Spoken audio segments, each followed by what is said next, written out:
All right, so this is the final version of the G11. This is probably um, my most complicated gun to date, and probably will be for a very long time. Um, for a while, my most complicated gun was my first MPX, and then it was like that for a while, and then it switched over to the Lynx for a few months, and then it went to the A94. The A94 is my most complicated gun until, I guess, right now. And from the outside, it doesn't really look complicated. And if those of you that aren't familiar with the G11 probably don't understand why this is that complicated, but I'll show you guys in a few minutes on why this is probably my most complicated gun. But I guess to start out with the outside, you have the stock, which is just this huge chunk with some details. It has the injection port right here, and this thing.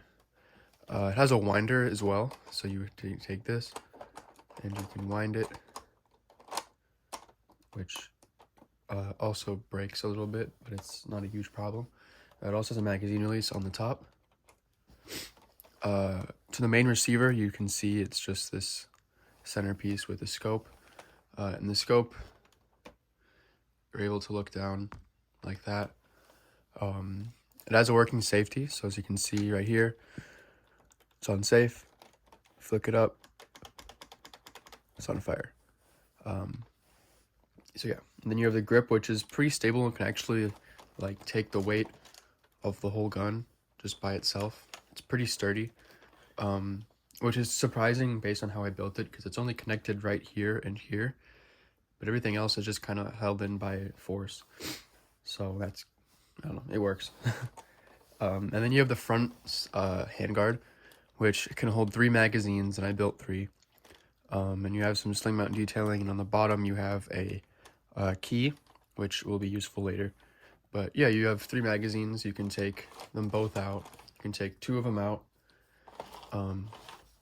They're just held in by friction, so 2 of them just like this. And as you can see, you have this detailing here, which is meant to be like the slot to put a cartridge. And then you have the magazine release area right here, which is just a whole mess.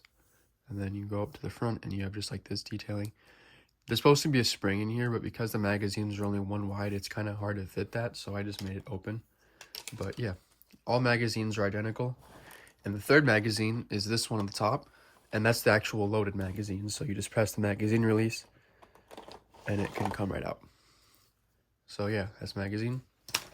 And again, there are just 3 identical magazines, and they're all interchangeable, and they all do the exact same thing, so there's nothing different about them.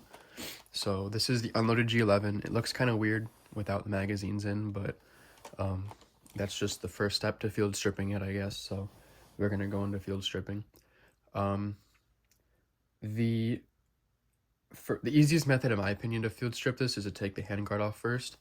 So we're going to do that.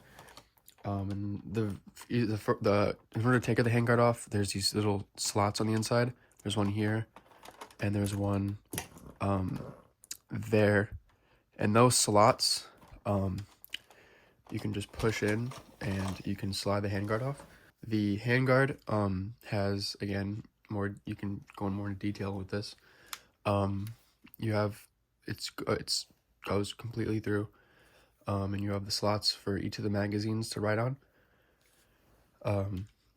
You have just some detailing on the sides. It's sloped on the bottom. It makes a really comfortable hold because of these G-slopes. And then you also have some sling mounts.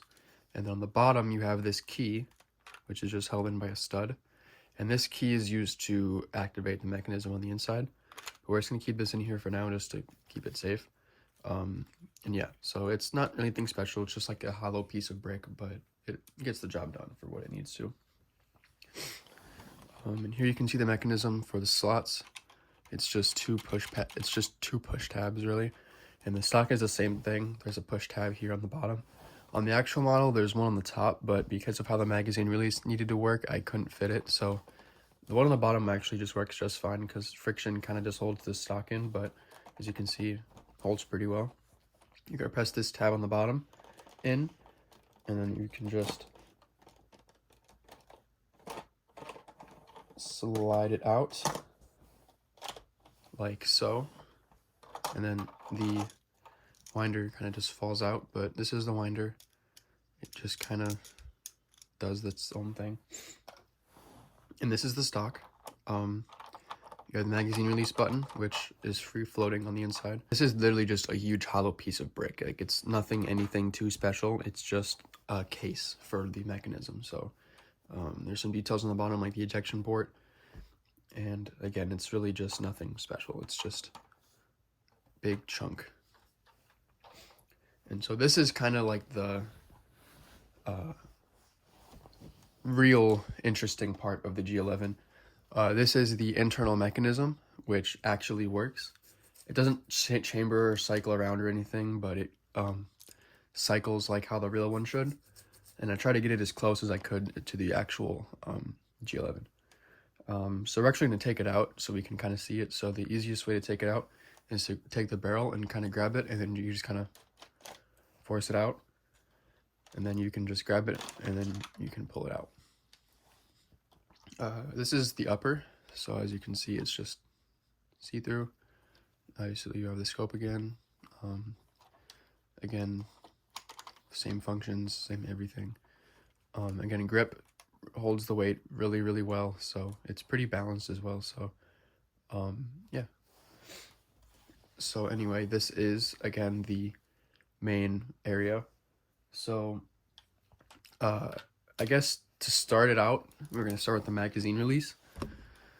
So this little blue piece right here is a magazine release. So as you can see, it divots downwards and it can catch a magazine, which I'll demonstrate. So if you slide a magazine in, it'll catch it, and it holds it in pretty well considering everything. So I mean, it'll wobble a little bit towards the front, but in here it's pretty secure.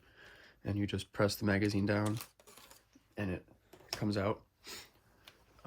Here's the heat shield. This actually has no function, but the actual one does have this, and it also serves as a rail for the magazine release and on the inside. Here is the actual mechanism, and I guess for starters I will work it so you can see it in action, and then I'll explain kind of all the details further. So we're gonna take it, and you're gonna take the key, you're gonna slide it into these two holes here. I'm just gonna hold it. You need to hold it like in a specific way for it to work, but you're gonna grab the key and you're just gonna twist it. You can see the chamber in the middle do a rotation, and then you can see it go back, and there you go. It's a little finicky, but it works pretty well. So yeah. Here you have the wheel. Well, this isn't a wheel, but it's like the rotation lever. But this is connected through a axle to this gear. This gear pulls on this piston on the side, and that's the recoil spring piston thing. And there's also on this side, there should be a buffer or like a gas piston, but it doesn't really work as a gas piston. It's just kind of holding in just nothing. But anyway, you have this gear, which activates this gear when you rotate it. As you can see, it works on both of them. And on the actual model, sorry, it's kind of hard to get in the right angle for this. On the actual model, this will rotate upwards and will activate this thing back here. So when this pushes upwards, it'll push up on this, which this is the feeder lever, as you can see, and it's also connected to this lever here. So those interlock. And here, this red piece is just a mock-up firing pin, as you can see. It's spring-loaded, but it doesn't actually work. So yeah, this thing in the middle right here is the chamber, which this lever right here is the what's it called? I forget the term for it, but this is an important lever for field stripping this. You can tilt it upwards and you can get a clear view into here. This is locked in with this arm right here. This kind of just locks into the two studs, keeping it secure. And it's rubber band powered, and the rubber band for it actually just fell off, but we're just going to pretend like it didn't. But yeah, that's pretty much all the working components for the G11. I'll cycle the action and I'll kind of describe it as it's working. So yeah, so as you can see, you put the key in here, and it's kind of hard to, the lighting's kind of bad, but as you can see, when you rotate it, you can see this arm engage with the lever. And while that's working, I'm going to show the other side. As you can see, both of the gears are working in tandem. Like so, as you can see. So when you rotate it, it's pulling back on this lift arm, which this lift arm is also connected to this piece, which rotates the chamber. So as you can see, when I rotate it, it rotates this gear and this gear, and they both work together to, as you can see, that rotates downwards. And on the actual model with the magazine in, so we can take the magazine in and it'll work. With the magazine in, this means that the cartridge is ready to be loaded. So the chamber will accept the cartridge and this feeder will feed it in.